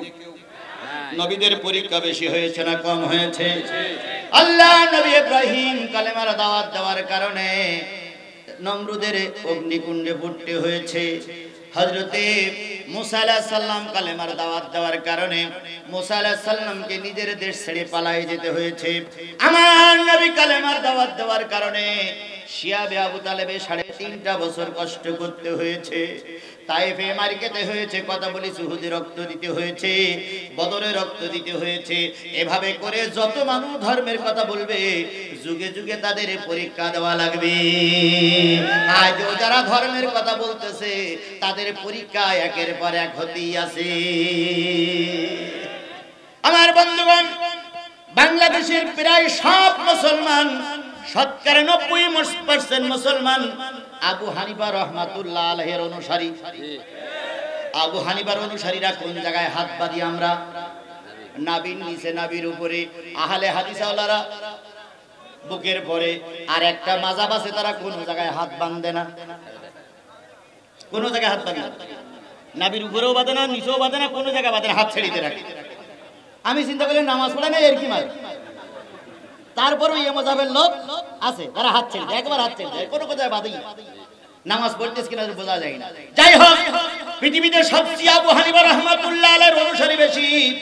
এই আবু হানিফা রাহমাতুল্লাহ আলাইহি যখন কালেমার দাওয়াত দিচ্ছিলেন তখন ইরাকের মুসলমান এক শাসক আবু হানিফার বিরুদ্ধে চলে গেল। আবু হানিফাকে জোর করে একটা ফতোয়া দেওয়ার কথা বলা হলো। আবু হানিফা রাহমাতুল্লাহ আলাইহি বললেন, শোনো ইরাকের রাষ্ট্রপতি, ইরাকের প্রেসিডেন্ট, ওই ফতোয়া যদি কোরআন হাদিসের বিপক্ষে যায়, শরীরে এক ফোঁটা রক্ত থাকা অবস্থায় ওই ফতোয়া আবু হানিফা দেবে না। আচ্ছা, জালেমদের বিরুদ্ধে কথা বললে জালেমরা খুশি হয় না বেজার হয়? জোরে বলেন, খুশি হয় না বেজার হয়? এখানে আমি আসলাম, যদি গোলালু মার্কা ওয়াজ করি, সাধারণ শ্রোতারা বেজার, আলেমেরা বেজার, আল্লাহ বেজার, আল্লাহর ফেরেশতারা বেজার। কিন্তু যারা আমাকে দাওয়াত করে নিয়ে আসে তারা বলে, না হুজুর, আমরা যা বলিলাম তাই করেছেন, সত্যি আপনি এক কাজ।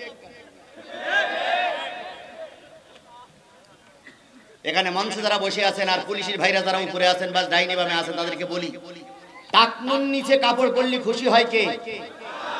টাকনুর নিচে কাপড় পরলে খুশি হয় কে? আর টাকনুর উপরে কাপড় পরলে খুশি হয় কে? এখন যদি টাকনুর উপরে কাপড় পরেন, কিছু লোক আপনারা বলবে রাজাকার, আলবদর, এ মৌলবাদ, এ হলো জামাত শিবিরের লোক। এখন আমি জামাত শিবির বুঝি না, রাজাকার বুঝি না, আলবদর কিছুই বুঝি না। টাকনুর উপরে কাপড় পরলে খুশি হবে কে? আমাকে তাই বলতেছি, কোরআন হাদিসের কথা বললে খুশি হবে কে? আর কোরআন হাদিসের কথা গোপন করলে খুশি হবে কে? আমি শয়তানকে খুশি করতে পারি না, যতক্ষণ বেশি আছি খুশি করব কার? আবু হানিফা তাই জবাব দিল, রে জালেম বাদশা, জালেম শাসক, হতে পারো তুমি মুসলমান, হতে পারো তুমি নামাজি, হতে পারো তুমি কোরআন তেলাওয়াত করা লোক, কিন্তু তুমি আল্লাহর আইনের বিরোধী, কোরআনের বিরোধী, হাদিসের বিরোধী আমি তোমার পক্ষ অবলম্বন করতে পারবো না। সরকারের পাওয়ার আছে, সরকারের ক্ষমতা আছে, সরকারের হাতে বুলেট আছে, সরকারের হাতে প্রশাসন আছে, সরকারের হাতে গ্রেফতার আছে, সরকারের হাতে কি বলে ফাঁসি দেওয়ার অর্ডার আছে। সরকার আবু হানিফাকে গ্রেফতার করলো, গ্রেফতার করে প্রতিদিন সকালবেলা 80টা বেত্রাঘাত করে, রাতে শোয়ার আগে 80টা বেত্রাঘাত করে। সরকারের আইন মেনে নাও। আবু হানিফা বললেন, মারতে মারতে মারতে মারতে যদি মরেও যায় তবু বাতিলের কাছে আমি মাথা নত করব না। আধারে ভয় পেও না, আধারে ভয় পেও না, আলো আছে আড়ালে, বাতিলেরা পালিয়ে যাবে তুমি রাস্তায় দাঁড়ালে। আধারে ভয় পেও না, আধারে ভয় পেও না, আলো আছে আড়ালে, জালিমেরা পালিয়ে যাবে তুমি উঠে দাঁড়ালে। আবু হানিফা রাহমাতুল্লাহ আলাইহি নিজেই একলা একলা যুদ্ধ করতে লাগলেন। সুবহানাল্লাহ বলেন। আমার ভাইরা, এক পর্যায়ে জালেম সরকার, জালেম শাসক যখন দেখলো আবু হানিফা আমার মত মেনে নেবে না, তখন জালেম সরকার টার্গেট নিল নিজেই যাব আবু হানিফার সঙ্গে কন্টাক্ট করার জন্য। বাদশা নিজেই আসলেন, এসে আবু হানিফার সঙ্গে কন্টাক্ট করতেছেন। এদিকে আবু হানিফার বুড়ি মা বেঁচে ছিলেন, তিনি জানলার কাছে এসে, জেল দারোগার কাছে এসে বলতেছে আমাকে একটু ছেলের সঙ্গে দেখা করতে দাও। জানালার কাছে মুখ লাগাইয়ে বলতেছে বাজান রে, রাজা তোর জেলের ভিতরে ঢুকেছে, তোকে কন্টাক্ট করে রাজার পক্ষে নিয়ে যাবে। আমি তোর মা এই জান্নাত থেকে বলতেছি, তুই যদি আজকে জালেম শাসকের কাছে মাথা নত করিস, কিয়ামতের দিন আমি তোর মা সন্তান বলে পরিচয় দেব না। যেমন সন্তান তেমন মা। কথা বলেন ঠিক না বেঠিক? মা যদি ভালো হয় সা ভালো হয়, মা যদি ভালো হয় সন্তান ভালো হয়। মা বলে দিল বাজান রে, তুই যদি জালেম শাসকের কাছে মাথা নত করিস, আমি তোর এই সন্তান বলে পরিচয় দেব না। আবু হানিফা বললেন মা তুমি নির্ভয়ে চলে যেতে পারো, আমি মারা যাব, আমাকে পুশ করে মেরে দেওয়া হবে, তবু আমি জালেমের কাছে মাথা নত করব না। আবু হানিফা রাহমাতুল্লাহ আলাইহির কাছে সরকার যখন পারল না, এবার সরকারি লোকদেরকে, দালালদেরকে বলে দিল হুজুরকে পুশ করে মেরে দাও। আজকের হুজুরদেরকে ইনজেকশন করে মারা হয়, আর সেদিন আবু হানিফাকে মারা হয়েছিল খাদ্যের ভিতরে বিষ প্রয়োগ করে। ওনার সামনে খাদ্য দেওয়া হলো, উনি নির্ঘাত বুঝতে পারলেন, আধ্যাত্মিক নেতা বুঝতে পারলেন এর ভিতরে বিষ আছে। উনি চিন্তা করলেন এই খাদ্য খাইলেই তোমার মৃত্যু হয়ে যাবে। তাই উনি বললেন এই খাদ্য আমি খাবো না। না না না না, তোমার কথা কেউ শুনবে না। জোর করে খাদ্য পেটের ভিতরে ঢুকাই দেওয়া হলো। আবু হানিফা রাহমাতুল্লাহ আলাইহি বুঝলেন যে এই খাদ্যে আমার মৃত্যু হয়ে যাবে। উনি খাদ্য খাওয়ার পরে সিজদায় পড়ে গেলেন। ওই সিজদা অবস্থায় মৃত্যু হয়ে গেল, তবু ঈমানের পরীক্ষায় তিনি ফেল করলেন না। এটার নাম হলো ঈমানদার। আমি ঈমান এনেছি আমানতু বিল্লাহ ওয়া মালাইকাতিহি ওয়া কুতুবিহি। আল্লাহ বলতেছে তুমি কি মনে করেছো আমি ঈমানদার? এই কথা বলেছি, বলার পরে পার পেয়ে যাবা, তোমাকে কি নেওয়া হবে না? পরীক্ষা নেওয়া হবে না। ওয়ালাকাদ ফাত্তানাল্লাযীনা মিন ক্বাবলিহিম, ইতিপূর্বে অনেকে চলে গেছে, তাদের পরীক্ষা হয়েছে। পরীক্ষার মাধ্যমে আল্লাহ জেনে নিয়েছেন ফালিয়ালামান্নাল্লাহুল্লাযীনা সাদাকু ওয়া লা ইয়ালামান্নাল কাযিবিন। আল্লাহ পরীক্ষার মাধ্যমে জানতে চায় কে সত্যবাদী আর কে মিথ্যার উপরে আছে। টুপি মাথায় দিলেই যদি মুসলমান হওয়া যায়, আবু জেহেল ছিল মুসলমান। আবু জেহেলের মাথায় টুপি ছিল? ছিল। মুখে দাড়ি ছিল আবু জেহেলের? ছিল। ছিল। গায়ে পাঞ্জাবি ছিল? তাহলে পাঞ্জাবি বললি, টুপি মাথা দিলে, মুখে দাড়ি রাখলে যদি মুসলমান হওয়া যায়, তা আবু জেহেলের কি বলবেন আপনি? হজ করলে যদি মুসলমান হওয়া যায়, আবু জেহেল জীবনে 40 বার হজ করেছে, তাহলে আবু জেহেল হলো 40তম হাজী। কয়তম হাজী? 40তম হাজী যদি আবু জেহেল হয়, কোরআন হাদিসের বিরোধিতা করে। তুমি মক্কা শরীফ জিয়ারত করেছো, তুমি তাহাজ্জুদ গুজারি মুসলমান হয়েছো, তুমি মসজিদ বানাই দিয়েছো, তুমি মসজিদের মতো আল্লি, তুমি মাদ্রাসা বানাই দিয়েছো। কোরআন হাদিসের বিপক্ষে তুমি আর আবু জেহেলের ভিতরে মোটো পার্থক্য নাই। আমরা কি নামাজ পড়ি না? নামাজ পড়লে কি হবে? শুধু নামাজ পড়লেই মুসলমান হওয়া যায় না। আল্লাহ পাক নামাজীদের সম্পর্কে বলেছেন ফাওয়াইলুল লিল মুসল্লিরা ওয়াইল নামক জাহান্নামে যাবে। ফাওয়াইলুল লিল মুসাল্লিন, মুসল্লিরা ওয়াইল নামক জাহান্নামে যাবে। নামাজ পড়ে হবে নাকি? নামাজ পড়ে তুমি কোরআনের শিকড় কাটতেছো, নামাজ পড়ে তুমি আলেমদের বিরোধিতা করতেছো, নামাজ পড়ে বিনা কারণে অন্যায়ভাবে একজন মায়ের সন্তানকে নিয়ে পুলিশরা তো অন্যায়ভাবে মামলা দিয়ে তুলে দিচ্ছ। কি হবে তোমার নামাজ? নামাজ পড়লেই মুসলমান হওয়া যায় না। এই যে দাড়ি আমি রেখেছি রাসূলের সুন্নাত, কিয়ামতের দিন কোন দাড়ি রেখে কোন মানুষ ভেস্তে যেতে পারবে না, দোজখও যেতে পারবে না। দাড়ির প্রশ্নটা বড় প্রশ্ন নয়, প্রশ্নটা হলো আমলের প্রশ্ন। কথা বলেন ঠিক না বেঠিক? আল্লাহ তাই বলতেছে আমি জেনে নিতে চাই কারা সত্যের পক্ষে আছে আর কারা মিথ্যার পক্ষে আছে। দাড়ি থাক টুপি থাক ওটা বড় প্রশ্ন নয়, প্রশ্ন কারা কোরআনের পক্ষে আর কারা কোরআন বিরোধী। আব্দুল আজিজ দেহলভী নাম শুনেছেন আপনারা? আব্দুল আজিজ দেহলভী রহমাতুল্লাহ আলাইহি ভারতবর্ষের একজন বুজুর্গ আল্লাহর ওলি ছিলেন। মুহাদ্দিস আব্দুল আজিজ দেহলভী রাহমাতুল্লাহ আলাইহি। এই আল্লাহর বান্দা, এই আল্লাহর প্রেমিক লোকটি ইংরেজ সরকার গ্রেফতার করে প্রথম না খাওয়াই রাখা হলো, তারপরে তাকে পিটমারা দিয়ে বেঁধে রাখা হলো, তারপরে পা আকাশ মুখ করে মাথা নিচের দিকে ফিরে তাকে রাখা হলো ঘন্টার পরে ঘন্টা, বছরের পরে বছর, মাসের পরে মাস রেখে দিয়ে শুধু বলল, ও আব্দুল আজিজ, তুমি একজন বুজুর্গ ব্যক্তি, তুমি দয়া করে ঈমানের দাওয়াত দেওয়া বন্ধ করে দাও, কালেমার দাওয়াত দেওয়া বন্ধ করে দাও, আমাদের বিরুদ্ধে মুসলমানদের খেবানে বন্ধ করে দাও, তুমি যা চাবা তাই পাবা। মুহাদ্দিস আব্দুল আজিজ দেহলভী রাহমাতুল্লাহ আলাইহি ইংরেজদের কথায় কি মাথা নত করেছিলেন? আমি কিন্তু আমার হৃদয়ের চোখ দিয়ে দেখতেছি দুই একজন ওঠাচলা করতেছেন। আমি ওঠাচলা করলে কিন্তু সাংঘাতিক খারাপ মনে করি। আমি কি মোনাজাত করে দেব?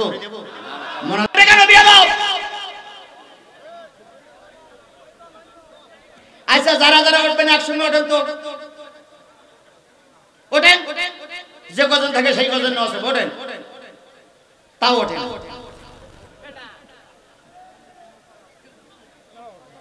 আর কয় মিনিট সময় আমার সামনে আছে, বেশি নেই। এই কয় মিনিট যেন কাউকে উঠতে দেখি না দেখি। আমি আমার বাবার কথাও বলেছি। কিছু কিছু বক্তা আছে মঞ্চে এসে কয়টা ছেলে মেয়ে, কয়টা বউ, কয়টা বিয়ে করেছে, কার কেডা নাতি পুতি এইসব গল্প করে।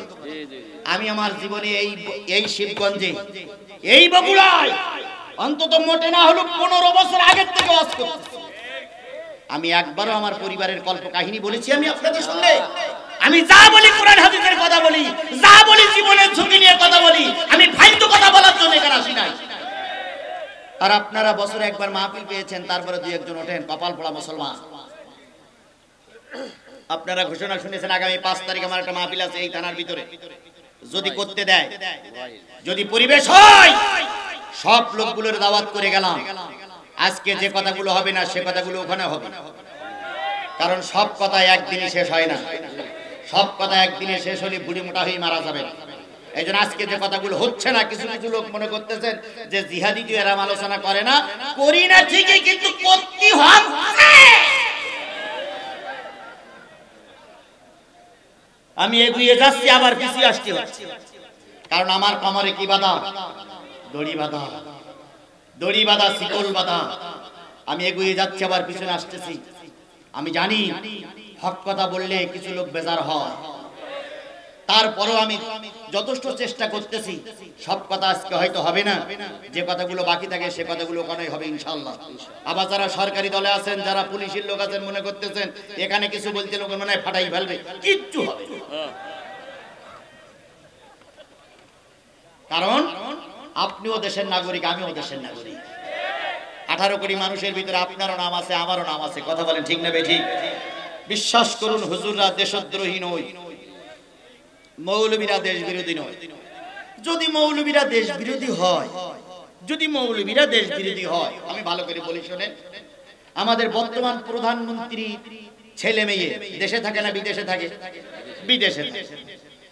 সাবেক প্রধানমন্ত্রী খালেদা জিয়ার ছেলে মেয়ে কোথায় থাকে? বিদেশে থাকে। বর্তমান এরশাদ সাহেবের ভাই নাম কি? জিএম কাদেরের দুটো মেয়ে কোন জায়গায় থাকে? বিদেশে থাকে। তাহলে এই তিনটে রাজনৈতিক দলের বড় বড় লিডারদের কথা, তারপর আমাদের ওই যে বিএনপির মহাসচিব, ওনারও ছেলে মেয়ে বিদেশে থাকে। তাহলে এনারা সবার ছেলে মেয়েরা বিদেশে থাকে, ওনাদের বিদেশে বাড়ি আছে। বাংলাদেশের জামাত ইসলামের বর্তমান আমির ডক্টর মোহাম্মদ শফিকুর রহমান ওর কোন ছেলে মেয়ে বিদেশে থাকে? লেখাপড়ার জন্য হয়তো কেউ যেতে পারে, তারা কেউ বিদেশে থাকে না। তাবলীগের হুজুররা বিদেশে থাকে না। আমাদের বিদেশে কোনো বাড়ি নাই। আপনারা দেশে বসবাস করে বিদেশে বাড়ি করে রাখেন। দেশের মানুষের মেয়ে বিয়ে করতে পারে না, বিদেশের মানুষের মেয়ে বিয়ে করেন, আর আমাদের বলেন আমরা দেশদ্রোহী। তোমাদের কথা শুনে শয়তানেরও হাসি লাগে। মারা ফেরাউন লাভ মেরে কয় কিরে এরা ফেরাউনি সেই বাড়াইছে। আমরা দেশদ্রোহী নই, আমরা রাষ্ট্রদ্রোহী নই, আমরা এদেশের নাগরিক। এদেশের মঙ্গল কামনা আমরাই করি। তোমরা করতে পারো না, কারণ তোমাদের দুই জায়গায় পা দেওয়া আছে, এদিকতে তাড়া দিলে ওদিক, ওদিকতে তাড়া দিলে এদিক, কিন্তু আমরা তা পারি না। কথা বলেন ঠিক না বেটি? এই জন্য আমাদেরকে দেশদ্রোহী বলে জনগণের কাছে কালার করো না। আমরা দেশদ্রোহী নই, আমরা দেশপ্রেমিক। কথা বলেন ঠিক না বেটি? আমার ভাইরা, আব্দুল আজিজ দেহলভী যখন আসলেন, ইংরেজরা তখন পাওয়ারে। ইংরেজদের 200 বছরের আমলে শোনা গেছে এমন কোন ভারতবর্ষে গাছ ছিল না যেই গাছে ইংরেজরা আলেমদের ফাঁসি দেয়নি, যেই দেশে মুসলমানদের মারিনি, এমন কোন গাছ ওই ভারতবর্ষে ছিল না। আব্দুল আজিজ দেহলভীকে অত্যাচার করে নির্যাতন করে যখন না পেরেছে, হাত কড়া পায়ে বেড়ি বেঁধে আব্দুল আজিজ দেহলভী রহমাতুল্লাহ আলাইকে আন্দামান নিকোবর দ্বীপপুঞ্জে নিয়ে যাচ্ছে। ওখানেই তিনি শেষ সমাধি হবে, মারা যাবে। উনি ইমানের পরীক্ষায় পাশ করেছেন, তাই ওখানে নিয়ে যাওয়া হচ্ছে। এবার ওনার বাড়িতে সংবাদ দেওয়া হলো, আগামীকাল সকাল 10টায় আব্দুল আজিজ দেহলভী রহমাতুল্লাহ আলাইকে আন্দামান নিকোবর দ্বীপপুঞ্জে নিয়ে যাওয়া হবে। শেষবারের মতন যদি দেখতে চাও, জেল গেটে দেখা করো। স্ত্রী আব্দুল আজিজ দেহলভী রহমাতুল্লাহ আলাইহির স্ত্রী বোরকা পরে, হাত মোজা, পা মোজা পরে জেলখানার সামনে আসলেন। ছোট ছোট 3-4টে বাচ্চা। বললেন, মা তুমি কোথায় যাচ্ছ? মা বললেন, বাজান রে, তোর আব্বা পরীক্ষায় পাশ করেছে। সুবহানাল্লাহ বলবেন না? তোর আব্বা ইমানের পরীক্ষায় পাশ করেছে, আজকে রেজাল্ট দেবে। সেই রেজাল্টটা কত সুন্দর হয় দেখার জন্য যাচ্ছি। ছোট ছোট বাচ্চাগুলো বলল, মা আমাদেরকে আব্বার রেজাল্ট নেওয়ার জন্য নিয়ে যাও, কারণ আব্বা রেজাল্ট পাবে। ভালো রেজাল্ট ছাড়া আব্বার তো খারাপ রেজাল্ট হতে পারে না। আমরা একটু আব্বার রেজাল্টটা দেখতে চাই। 4টা বাচ্চা নিয়ে আব্দুল আজিজের স্ত্রী বোরকা পরিহিত অবস্থায়, হাজার হাজার জনগণ আপনাদের মতন এরকম লাইন দিয়ে দাঁড়িয়ে আছে। আব্দুল আজিজ দেহলভী রহমাতুল্লাহ আলাইকে জেলখানার থেকে বাহির করা হলো। হাত কড়া পায়ে বেড়ি, কোমরে দড়ি বেঁধে যখন রাস্তা দিয়ে হাঁটতে হাঁটতে নিয়ে যায়, আব্দুল আজিজ শান্ত মনে হাঁটি হাঁটি পা পা করে এগিয়ে যাচ্ছে। দুই পাশে বহুত মুসলমান দাঁড়িয়ে আছে, সবাই নীরবে দেখতেছে, কিন্তু কেউ প্রতিবাদ করতে পারছে না। কারণ প্রতিবাদ করলে জালেম সরকার গুলি করে মারবে, নতুবা মিথ্যা মামলা দিয়ে জেল খাটাবে। আল্লামা সাঈদীর মতন লোক মারা গেল, আব্দুল আজিজ দেহলভীর উত্তরসূরি মারা গেল। আমরা তার জানাজাটাও ঠিক মতন দিতে পারলাম না, ময়দানে নামতেও পারিনি। নামলে গুলি, কথা বললি জেল।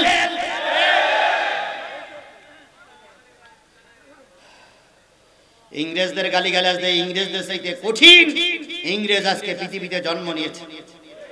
আজকে ফিলিস্তিনিদের গুলি করে মারে। 200 কোটি মুসলমান তাকাই তাকাই দেখে, যদি মুসলমানরা প্রতিবাদ করতে, ইসরায়েল আলারা কখনো ফিলিস্তিনিদের মারতে পারতো না। কারণ মুসলমানদের তেল দিয়ে গোটা বিশ্ব চলে। শুধু মুসলমানরা বলবে ফিলিস্তিনের উপর আক্রমণ বন্ধ করো, নতুবা তেলের সুইচ বন্ধ করে দিও, বাস। কিন্তু এই নেড়ি মুসলমান, এই গরু খাওয়া মুসলমান তা বলবে। আজকে মুসলমানদের কারণে মুসলমানরা মার খায়। কথা বলেন ঠিক না বেঠিক? আমাদের দেশে আওয়ামী লীগ, বিএনপি, জাতীয় পার্টি, জামাত ইসলাম সব মুসলমান না হিন্দু?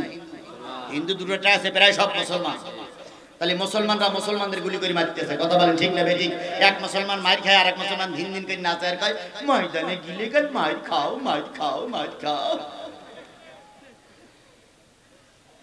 আমাদের দেশে কিছু হুজুরদের বিরোধিতার কারণে কিছু হুজুররা জেলখানায়।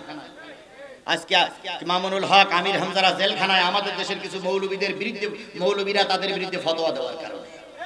আমার ভাইরা, আব্দুল আজিজকে বের করে আনা হলো।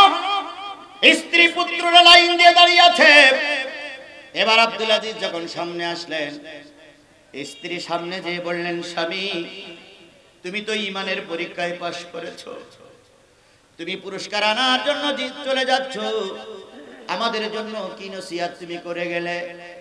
আব্দুল আজিজ স্ত্রীকে বললেন, ওগো আমার সহধর্মিণী স্ত্রী, দীর্ঘদিন তোমার সঙ্গে ঘরে গৃহবাস করলাম, যাওয়ার সময় তোমার জন্য কিছুই নিয়ে দিয়ে যেতে পারলাম না। তোমাকে শুধু উপদেশ দিচ্ছি, আমি যে পথে চলেছি আমার সন্তানগুলোরও সেই পথে চালিও। 4টে সন্তান, দুই দিক থেকে সে আব্বার হাত ধরে বলতেছে, আব্বু আমাদের ফেলে আপনি কোথায় যান? আব্দুল আজিজ এতক্ষণ পাহাড়ের মতো নীরব ভূমিকা পালন করে দাঁড়িয়েছিল। হঠাৎ করে সন্তানদের মুখে যখন আব্বু নামটা শুনলেন, দুই চোখের পানি গড়িয়ে পড়তেছে আর বাচ্চা সন্তানদের মাথায় হাত দিয়ে বলতেছে বাজার ইমানের পরীক্ষা দিয়েছে আল্লাহ পাক রেজাল্ট দিয়েছে সেই রেজাল্ট আনার জন্য আন্দামান নিকোবর দ্বীপপুঞ্জে যাচ্ছি আন্দামান নিকোবর দ্বীপপুঞ্জ এমন একটা জায়গা তখন ছিল যেখানে গেলে কোনো পানি নাই মিষ্টি পানি নাই সেখানে কোনো খাবার নাই বাঘ ভাল্লুকের সঙ্গে মোকাবেলা করে বসবাস করতে হয় নিঘাত সেখানে মৃত্যু ওই মৃত্যু ওখানে রেখে আসলে কিছুদিন পরে মারা যায় হাড় কঙ্কালটা ওখানে শেষ হয়ে যায় দিবে তোমাকে রেখে আসা হবে আমার ভাইয়ের আমার বন্ধুগণ আব্দুল আজিজ যখন যাচ্ছিলেন আব্দুল আজিজের স্ত্রী আব্দুল আজিজের সন্তানরা এভাবে করে আব্বারে বিদায় দিলেন তিনি তার ইমানের পরীক্ষা দেওয়ার জন্য কি বলে আন্দামান নিকোবর দ্বীপপুঞ্জে চলে গেলেন তিনি জীবনের সবকিছু রেখে চলে গেলেন তবু বাতিলের কাছে জালেমের কাছে মাথা নত করিনি ও আমার ভাইরা আল্লাহ পাক তাই বলতেছে আমি দেখে নিতে চাই কারা সত্যবাদী আর কারা ইমানের কথাই মিথ্যাবাদী এটা আমি দেখে নিতে চাই সুতরাং আজকেও যদি ইমানের বলে সত্যবাদী হন তোমার আমার পরীক্ষা চলবে না চলবে না এখন পরীক্ষা যদি হয় পাস করতে চাই আমরা পরীক্ষা দিয়ে পাস করতে চাই কারা কারা পাস করতে চান দুই হাত উঁচু করে আল্লাহরে দেখান হাত নামান হাত নামান তাহলে আজকের এই মাহফিল থেকে আমাদের জোরালো শপথ নিতে হবে আগামীতে যে পরীক্ষা হচ্ছে আমরা কোরআনের পক্ষে থাকব কারা কারা কোরআনের পক্ষে থাকতে রাজি আছেন দুই হাত উঁচু করে মালিকের দেখান তো আল্লাহ এই হাতগুলোরে আল্লাহর এই হাত আল্লাহ এই হাতগুলোরে কোরআনের জন্য কবুল করুক আরো জোরে বলেন আমিন আরো জোরে আমিন আরো জোরে আমিন ওই যে একটা 20,000 টাকা দেখলাম সেটা কই আলাল সরকার নারা আলাল সরকার বড় 20,000 টাকা দান করেছেন আল্লাহ কবুল করুক এটা কেডা মোহাম্মদ হযরত আলী সোনান নগদ 500 টাকা দান করেছেন আল্লাহ সকলের দান একসাথে কবুল করুক আল্লাহুম্মা আমিন ربنا ظلمنا انفسنا وان لم تغفر لنا وترحمنا لنكونن من الخاسرين ربنا اننا آمنا فاغفر لنا ذنوبنا وقنا عذاب النار اللهم رب ارحمهما كما ربياني صغيرا وقل رب ارحمهما كما ربياني صغيرا رب العالمين এলাকার সার্বিক প্রচেষ্টার মাধ্যমে লক্ষ লক্ষ টাকা খরচ করে কোরআনের মাহফিল দেওয়া হলো এই কোরআনের মাহফিল আমাদের সকলের নাজাতের জরিয়া বানায়া দাও কোরআনের মাহফিলের ইন্তজাম যারা করেছে শোনার জন্য যারা আসলো বলার জন্য আমরা যারা এসেছিলাম আর এই কোরআনের মাহফিলকে টিকায় রাখার জন্য যারা সার্বিক সহযোগিতা করেছে কিয়ামতের দিন এই মাহফিল আমাদের সকলের নাজাতের জরিয়া বানায়া দিও আল্লাহ গভীর রজনীতে হাত তুলেছি অনেকের মা নাই বাবা নাই দাদা নাই দাদি নাই নানা নানি আত্মীয় স্বজন মাতৃকুলে পিতৃকুলে শ্বশুর কুলের মানুষগুলো যারা মন মন মাটি বুকের পরে পরে নিয়াম বাগানে কাঁঠাল বাগানে ঘুমায় গেছে আজকের এই কোরআনের মাহফিলের ওসিলায় করে তুমি তাদেরকে মাফ করে দাও আজকের মাহফিলের সভাপতি 1 লক্ষ টাকা দান করেছেন তিনি সহ যত লোক দান করেছেন সকল দাতার দানগুলো কবুল করে নাও আল্লাহ তাআলা আমাদের দেশে 7 জানুয়ারি একটা পরীক্ষা আসছে এই পরীক্ষা কে পাস করবে আমরা জানি না তবে এমন একজন লোককে পাস করাই দিও আল্লাহ তাদের দ্বারা দেশের কল্যাণ হয় দেশের উপকার হয় মুসলমানদের উপকার হয় ধর্মের উপকার হয় এমন কিছু মানুষকে আল্লাহ ক্ষমতার মস্তদে বসিয়ে 18 কোটি মানুষের চলাচলের একটা পরিবেশ দয়া করে তুমি তৈরি করে দাও তোমার দোস্তের খাতিরে আল্লাহ আমাদের দেশটারে তুমি কবুল এবং মঞ্জুর করে নাও যেই সমস্ত ব্যক্তিরা কোরআনের কথা বলতে দিয়ে শহীদ হয়ে গেছে আল্লাহ তাদেরকে শহীদ হিসেবে কবুল করে নাও এই ইউনিয়নের চেয়ারম্যানকে আল্লাহ কবুল করো আমার মানিক ভাইকে আল্লাহ তুমি কবুল করো এভাবে করে সকলকে কবুল করে নিয়ে একটা সুন্দর পরিবেশ তৈরি করে দাও বর্তমান থানার ওসি সাহেব বর্তমান থানায় যারা দায়িত্ব পালন করছে তারা অনুমতি না দিলে হয়তো মাহফিলটাই হতো না তাদের সার্বিক অনুমতির কারণে মাহফিল করেছে আল্লাহ তাদের পরিবার সহ তাদের সবাইকে তুমি হেফাজত করে নাও তোমার বন্ধুর খাতিরে আল্লাহ আমাদের সকলের দোয়া কবুল করে নাও সুবহান রাব্বিকা রাব্বিল ইজ্জাতি আম্মা ইয়াসিফুন ওয়া সালামুন আলাল মুরসালিন ওয়ালহামদুলিল্লাহি রাব্বিল আলামিন।